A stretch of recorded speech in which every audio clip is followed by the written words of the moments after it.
Assalamualaikum warahmatullahi wabarakatuh. Bismillahirrahmanirrahim. Bin niyati liridha'illah wa li husuli syafaati Rasulillah sallallahu alaihi wasallam. Wa li qadha'i hawaijina wa hawaijikum min hawaijid dunya wal akhirah wa li futuhi qulubina wa qulubikum wa qulubihim. Futuhal arifin wa ila hadratin Nabi Mustafa Muhammad sallallahu alaihi wasallam. Syekhina masyayikh ij'al jaddi ij'al jinawal abdi bilati ta'ala tajidin bin Allah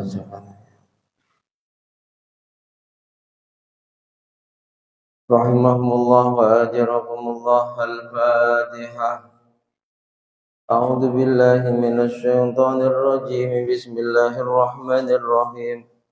Alhamdulillahi rabbil alamin arrahmanir rahim maliki yaumiddin. Iyyaka na'budu wa iyyaka nasta'in. Ihdinas siratal mustaqim. Siratal ladzina an'amta 'alaihim ghairil maghdubi 'alaihim waladdallin. Rabbi ighfirli wa liwalidayya wa lil mu'minina amin. Innal hamdalillah salatan wa salaman ala Rasulillah sayyidina wa maulana Muhammad ibn Abdullah wa ala alihi wa ashabihi wa man nasyarahu wa walah. La haula wa la quwwata illa billah.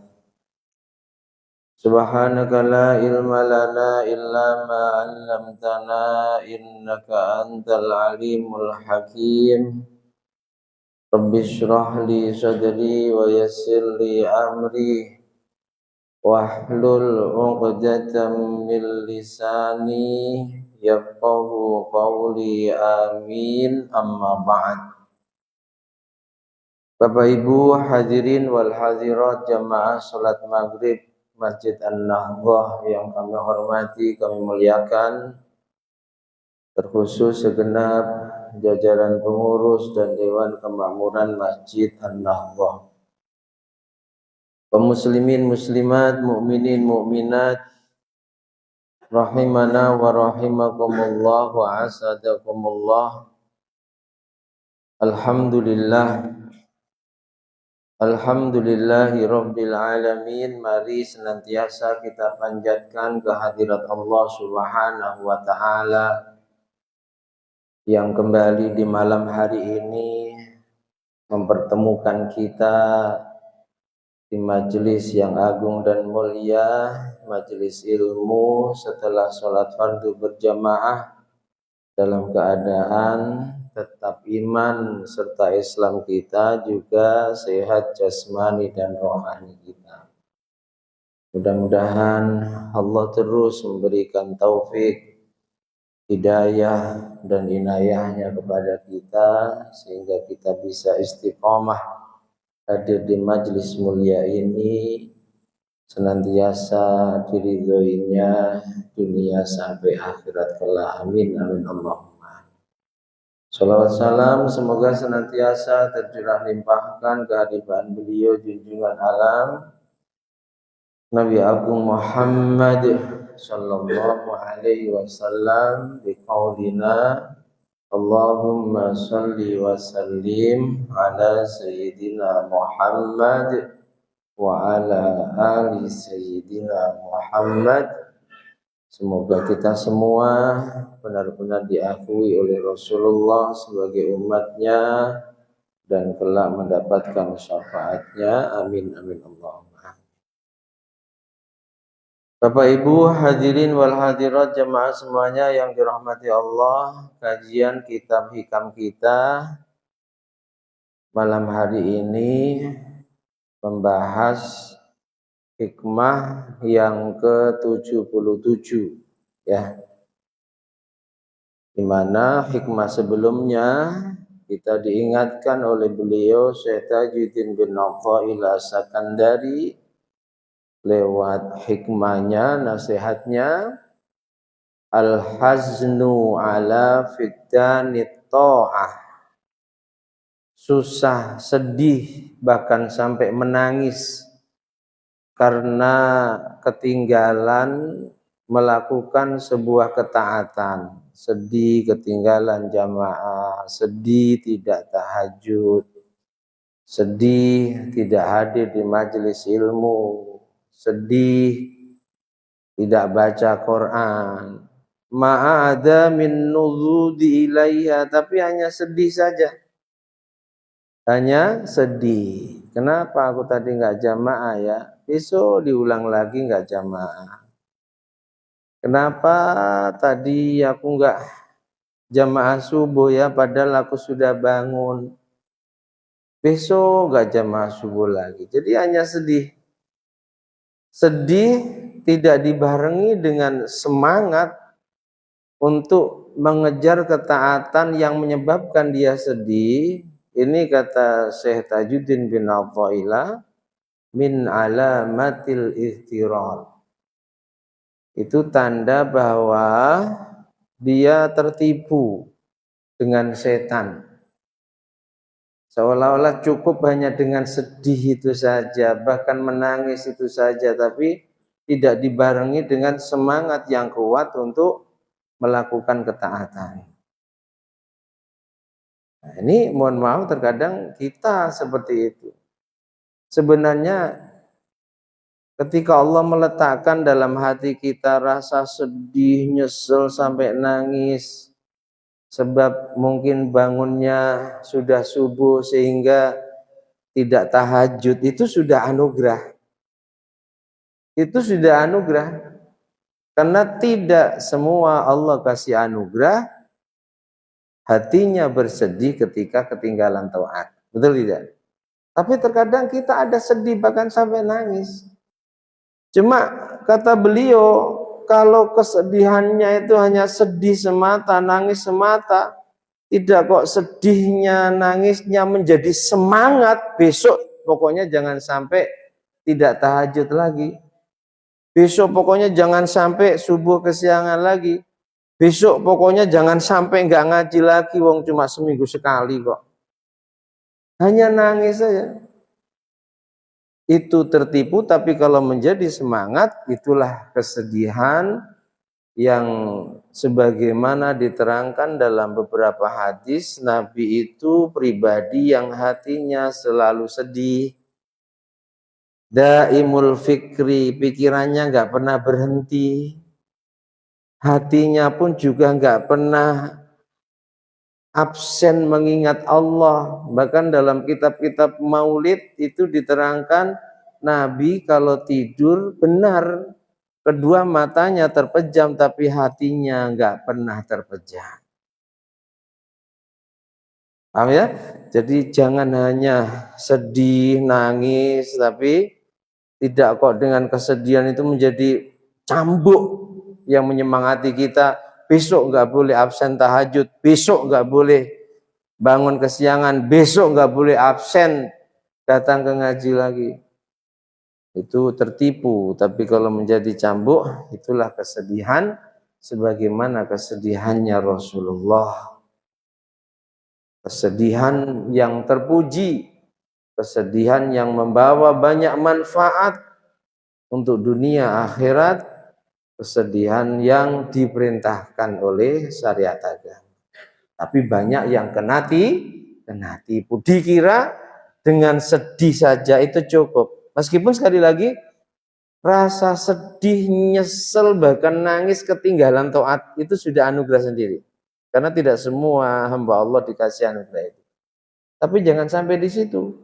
Kesedihan itu jadilah cambuk untuk lebih semangat melakukan ketaatan yang menyebabkan kita sedih karena kita ketinggalan ketaatan.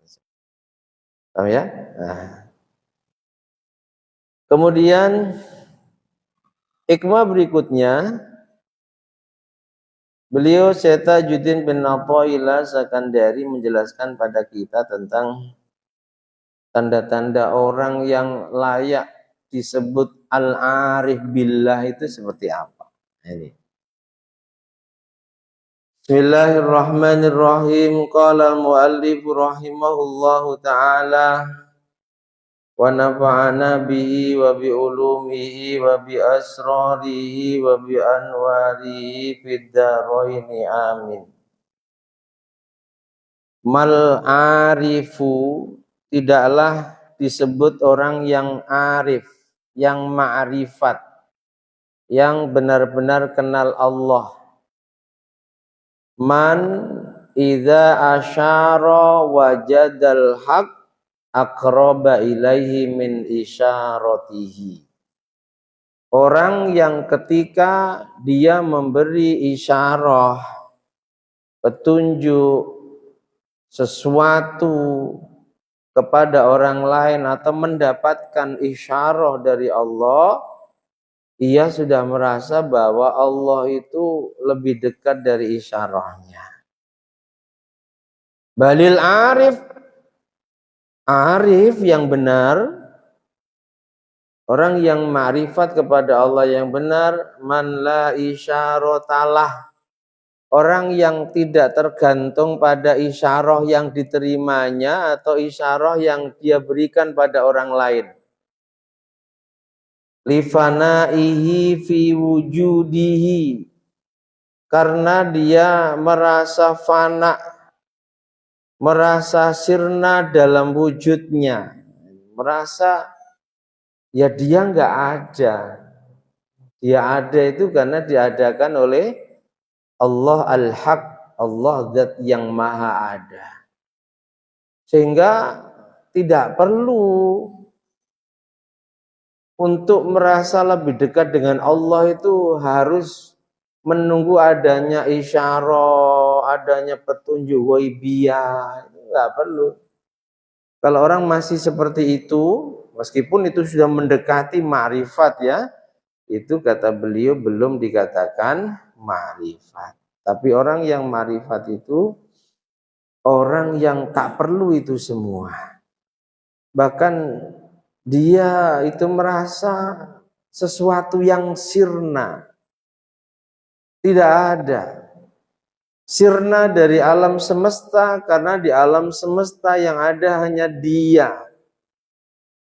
Kalau ada saja, itu dia merasa tidak memiliki sifat ada, apalagi sampai merasa mampu melakukan ibadah. Ya ada, ya. Jadi orang ma'rifat billah itu sudah fana fi wujudihi, sudah sirna, dia ada tapi hakikatnya tidak ada. Wantiwa'i fi syuhudi, karena sudah diliputi dengan pandangan syuhud pada Allah. Ini agak tinggi sedikit ya, tapi ya perlu tahu. Perlu tahu kalau kita semisal mendengar biografinya para wali yang sudah mencapai makom ini, oh memang ada.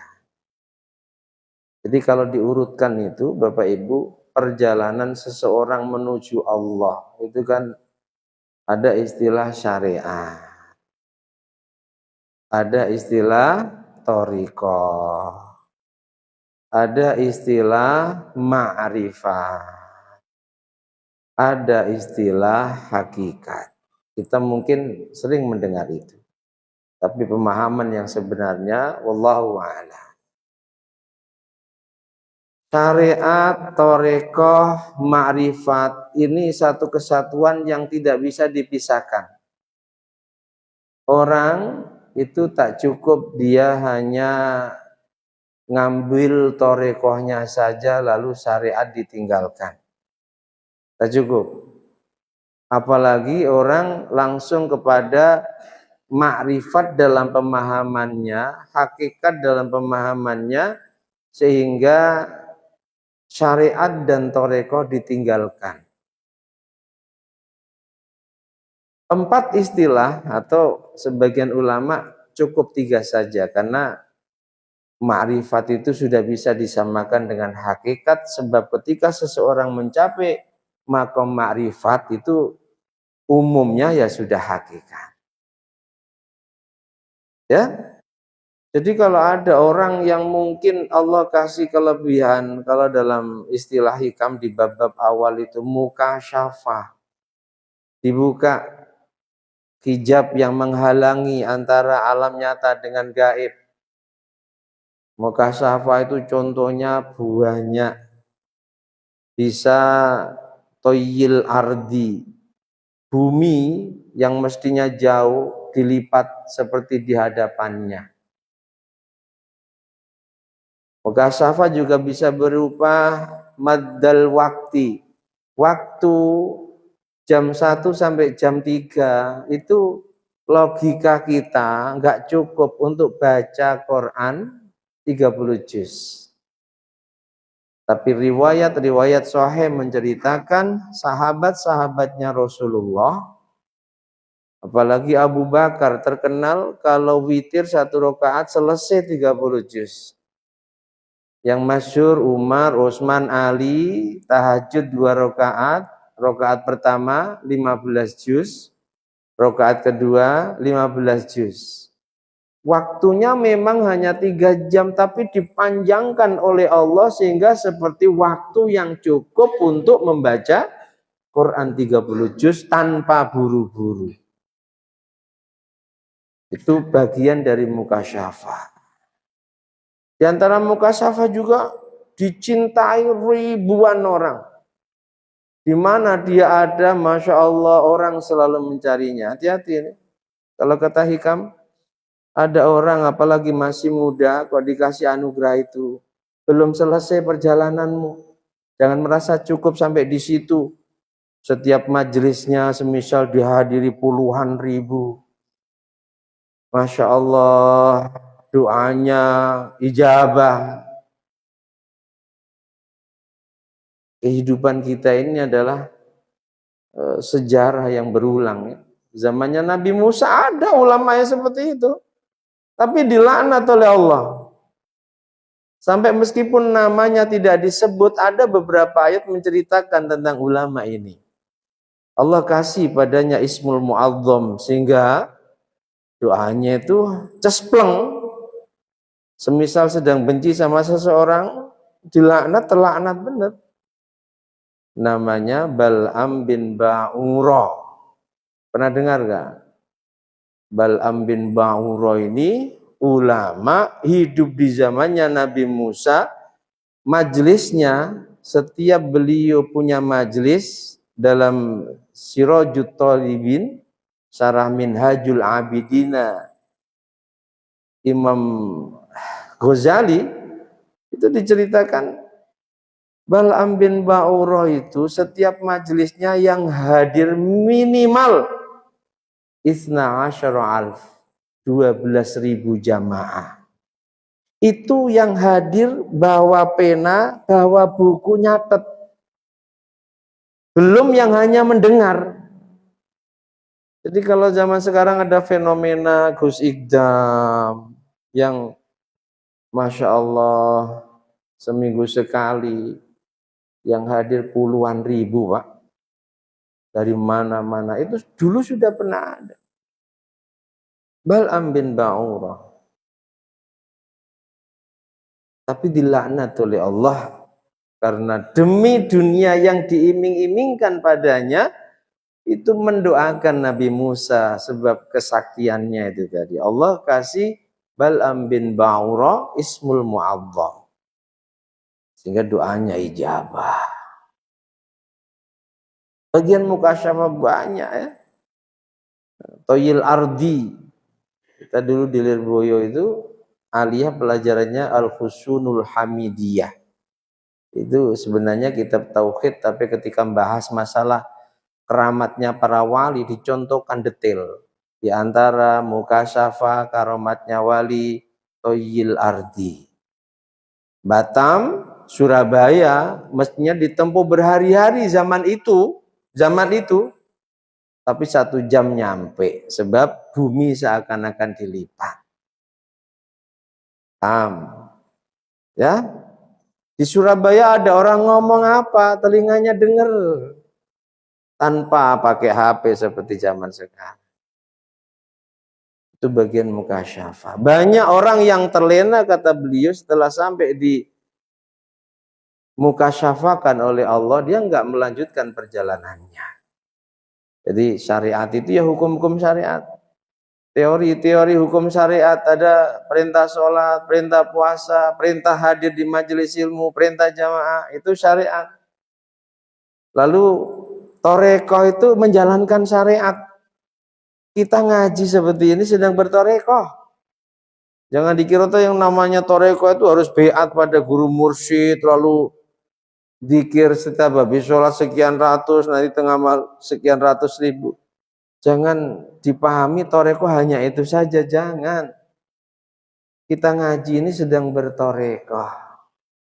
Bertorekoh itu artinya mengamalkan dengan sungguh-sungguh syariat agamanya Allah. Kita sholat sedang bertorekoh. Cuma torekoh ini ada torekoh am. Torekoh am itu ya kita mengamalkan syariat yang dalilnya jelas. Kita cari dalam hadis-hadis sahihnya ada.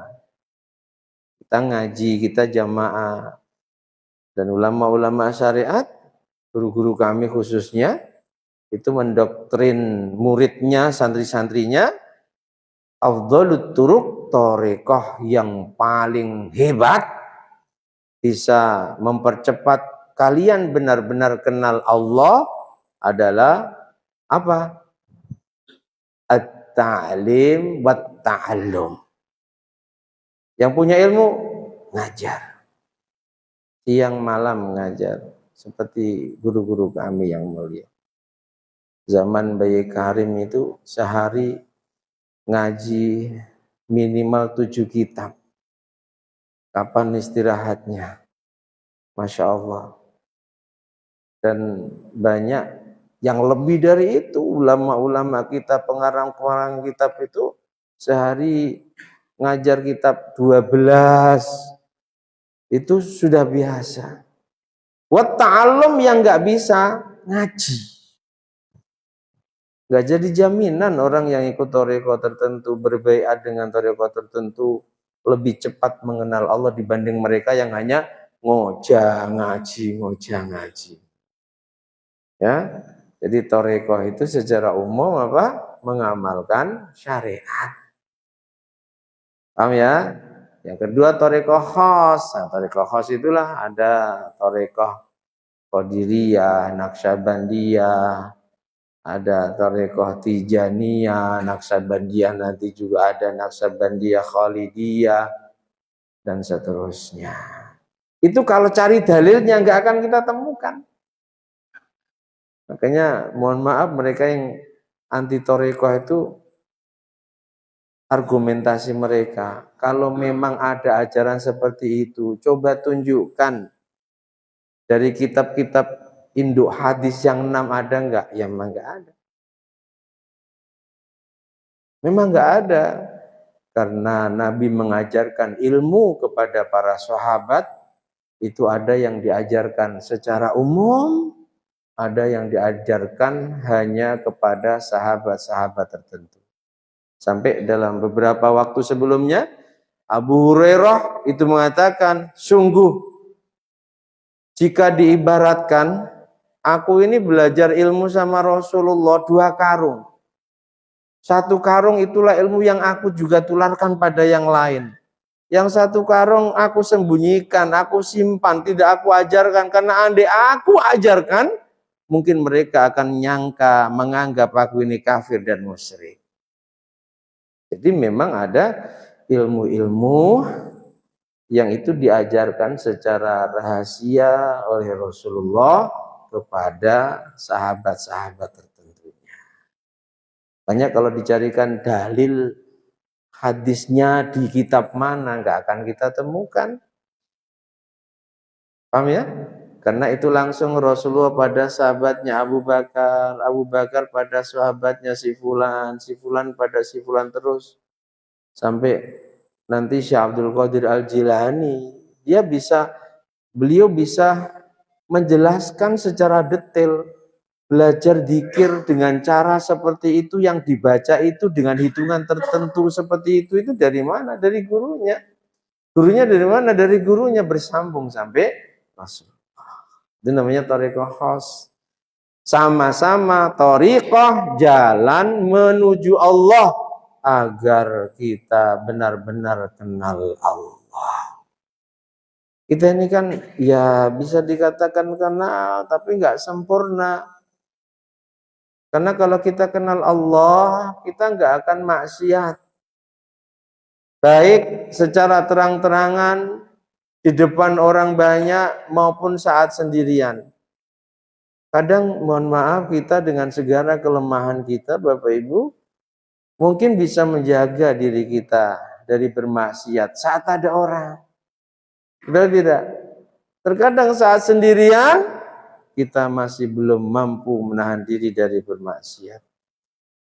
Entah maksiat berupa maksiat hati, tiba-tiba iri dengki pada yang lain, ada prasangka buruk pada yang lain, atau maksiat-maksiat yang kita lakukan secara zahir, tapi kita mampu menyembunyikan maksiat itu dari pandangan orang lain. Kalau orang kenal Allah dengan benar gak akan maksiat, malu.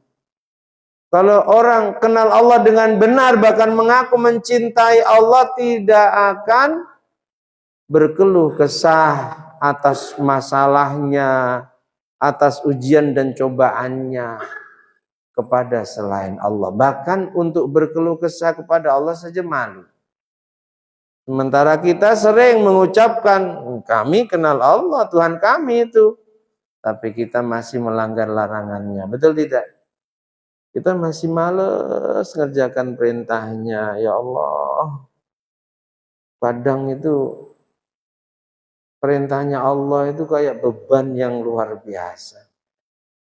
Sehingga terkadang entah sadar atau tidak, selesai sholat yang agak panjang mungkin imamnya, itu langsung alhamdulillah.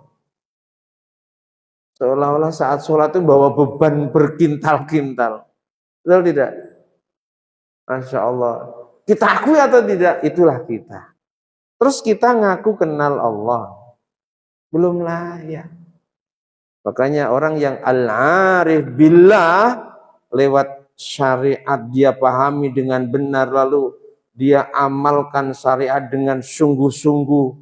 Baik syariat dohir, perintah sholat, perintah puasa, perintah haji, perintah umroh, perintah zakat, perintah sedekah, perintah baca Quran, maupun syariat batin, perintah sabar, perintah tawakal, perintah ridho, larangan hasud, larangan iri dengki.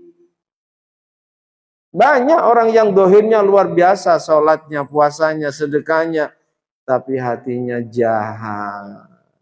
Betul tidak? Dan itu kita, gak usah nunjuk orang lain. Hati kita sering kotor, meskipun dohir, Masya Allah terkenal ahli jamaah, terkenal ahli sholat, terkenal ahli baca Quran. Hati kita masih sering hasud. Nah, thariqah itu kita amalkan, Pak. Dohir batin kita amalkan. Perintah batin untuk ridho, ridho. Tawakal, tawakal, sabar, sabar. Kamu ya? Kita ngamalkan syariat, baik itu perintah maupun larangan. Baik perintah yang sifatnya ibadah badaniyah, ibadah zahir, maupun ibadah qalbiyah, hati. Ya, itu tadi.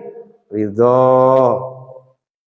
sabar, tawakal, ikhlas, selalu berprasangka baik. Larangannya Ria, apalagi? Oh, sombong, buruk sangka, tidak ridho. Yang diridhoi kalau yang enak-enak saja, betul tidak? Kalau kasih sehat, masya Allah ridho. Kasih rizki lancar, duit banyak, ridho. Allah kurangi kesehatannya sedikit saja, kurang ridho. Allah tambahi kesehatannya, dikurangi lebih banyak lagi, sampai nggak bisa ngapa-ngapa, 1 minggu, 2 minggu, bahkan lebih, tambah nggak ridho. Bahkan sampai naudzubillah berprasangka buruk sama Allah, Allah nggak sayang pada dia. Dia lupa kalau rukun iman itu ada berapa? Oh, rukun iman ada berapa? Kok 8? Ada kan? Rukun iman yang nomor 6 apa? Antu'mina bil qadari khairihi wa syarri. Rukun iman ini yang ke-6, tapi banyak di antara kita yang tidak mengamalkan dengan benar, sehingga ulama-ulama ahli akidah, ahli tauhid sering nyindir. Kalau mau jujur, meskipun diucapkan dengan lesannya rukun imannya 6, tapi sebenarnya hanya 5. Yang ke-6 itu banyak yang belum mampu mengamalkan. Apa yang ke-6? Antu'mina, kamu beriman, percaya, meyakini bil qadari, bahwa Allah punya ketentuan untuk kamu, yang itu menjadi nasibmu. Nah, ketentuannya Allah itu khairihi wa syarri, ada ketentuan yang baik, selalu sehat, suaminya soleh, tanggung jawab, anak-anaknya enggak nakal, usahanya lancar. Tapi juga ada ketentuan yang buruk, sering sakit, enggak sembuh-sembuh, usaha selalu gagal, bangkrut, banyak hutang, sudah begitu pasangan hidupnya tidak soleh solehah, anak-anaknya dua bleke, masya Allah, buruk. Itu juga ketentuan Allah, yang kita diberi kesempatan ikhtiar untuk merubahnya, tapi tetap hasilnya semua itu telah ditentukan oleh Allah. Kapan Allah menentukannya? Sejak zaman azali. Kapan itu zaman azali? Zaman ribuan tahun sebelum Allah ciptakan alam semesta. Sudah dulu dicatat di Lauh Mahfud tentang apa yang akan terjadi di alam semesta ini, entah itu kebaikan atau keburukan, yang itu menjadi takdir, nasib dari seluruh makhluk ciptaannya. Paham, Bu? Nah, ini harus pelan-pelan. Kita ini kalau mau jujur kan, yang agak bisa maksimal ibadah dohir, betul ya? Tapi hati masih sering ada ujub. Ada tetangganya beli motor baru, kepo. Pak kerja kok motornya baru, cari informasi. Setelah tahu ternyata kredit, dia siarkan kemana-mana. Loh, memang kalau tetanggamu beli motor baru, kamu dirugikannya di mana sih? Andai kredit kan kredit-kreditnya sendiri. Kita kan masih sering begitu ya, Bu. Ibu-ibu itu khususnya. Ya, kita awal di Batam punya jamaah itu khusus ibu-ibu sosialita, Pak. Oh, pokoknya kalau kumpul itu yang pamer tas lah, pamer inilah, pamer itu. Ya kita mundur teratur, enggak kuat kita. Ada, diakui atau tidak, di Batam ya masih ada. Saya suruh gantikan kawan. Tapi ya nggak bisa lama, Pak. Karena ketika Mohon maaf, namanya ekonomi itu berputar. Kok ekonominya sedang di tengah bahkan di bawah, mundur, nggak berani kumpul. Tapi kita misinya ngaji, ngasih nasihat kepada mereka. Ya, jadi syariat, kalau syariatnya benar, torekonya benar, terus dia menempuh jalan menuju Allah, maksimal menjalankan syariatnya, maka akan ma'rifat. Ma'rifat itu hamba yang benar-benar kenal siapa Allah. Allah adalah zat yang punya sifat, segala sifat kesempurnaan ada padanya, dan munazzahun anin nukson, segala sifat kekurangan itu dibersihkan darinya. Kalau dalam akidah Ahlussunnah wal Jamaah, ya sifat wajib yang 20 itulah sifat sempurna. Allah wujud sempurna, kalau tidak ada nggak sempurna. Allah kidam, dahulu tanpa permulaan, sempurna. Makanya kalau ada orang yang menuhankan Nabi Isa nggak sempurna kok. Nabi Isa oke, dibanding kita memang lebih dulu daripada Nabi Isa. Tapi sebelumnya Nabi Isa dia punya ibu Maryam. Ibu Maryam punya bapak namanya Imron dan seterusnya. Nggak bersifat kidam, sehingga nggak layak jadi Tuhan. Allah baqo, sempurna. Allah dahulu tanpa permulaan, kidam. Allah baqo, sempurna, kekal, lenggang, abadi, nggak ada rusaknya. Yang mereka tuhankan, apalagi berhala, ini sungguh nggak masuk akal. Berhala dibuat-buat sendiri, bahannya pun juga tergantung dia pengen dari bahan apa. Ada emas, ada perak, ada kayu, bahkan ada cerita, makanya disebut jahiliyah itu saking bodohnya. Ada orang buat berhala, diyakini sebagai Tuhan, dia buat bahannya dari makanan. Minta tiap hari agar dihajatkan, kabul. Sudah lama minta nggak dikabul, ngamuk. Dihancurkan Tuhannya, dimakan itu Tuhannya. Makanya zamannya apa? Jahiliyah, bodoh.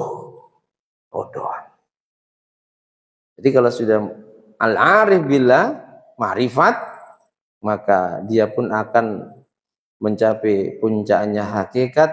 Kalau sudah hakikat ini tadi, dia merasa dekat dengan Allah itu bukan kok berdasarkan isyarah yang dia dapatkan lewat munajatnya, juga bukan berdasarkan dia tiba-tiba bisa memberikan petunjuk pada yang lain yang tak pernah dia pikirkan.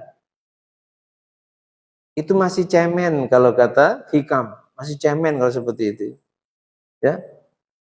Karena orang yang al-arif billah itu sudah tidak tergantung apapun. Bahkan merasa dirinya ada itu saja sudah enggak merasa. Sampai pada satu kesimpulan, yang wujud hanya Allah. Semuanya mewujud diwujudkan oleh Allah. Sehingga kembali pada pembahasan ikhlas. Ikhlas itu ada lillah. Sudah bagus itu. Kita ibadah karena Allah, bukan karena yang lain. Sudah bagus. Tapi ada yang lebih bagus lagi. Bukan hanya lillah, billah. Kalau sudah ikhlasnya merasa karena mendapatkan pertolongan Allah dia bisa ibadah. Dia bisa ibadah saja itu sudah syukur. Kalau lillah masih punya harapan, aku sholat biar dapat ini, aku baca rutin waqiah tiap malam biar kaya. Tapi kalau sudah billah, aku bisa sholat itu juga pertolongannya Allah. Masa aku masih minta pada zat yang sudah menolongku bisa sholat? Malu. Ada iyyaka na'budu, ada wa iyyaka nasta'in. Ini harus diulang-ulang biar ingat ya. Babakan ikhlas. Ada ikhlas itu iyyaka na'budu, nyembahnya memang karena Allah tapi masih merasa dia bisa ibadah. Mungkin kalau sesekali kita ikhlas di tingkat ini. Ya, kita masih ini karena aku punya waktu, karena aku punya kekuatan, karena aku bisa lebih baik daripada yang lain. Yang dekat-dekat masjid saja enggak jamaah, saya yang 100 meter jalan tetap jamaah. masih merasa mampu melakukan ibadah. Sudah ikhlas. Tapi ikhlas yang level tinggi itu wa iyyaka nasta'in. Semuanya karena pertolongannya Allah. Namanya ikhlas billah. Jangankan menyuguhkan ibadahnya pada Allah. Dia bisa sholat itu loh. Sadar sesadar-sadarnya. Kalau nggak pertolongannya Allah nggak mungkin.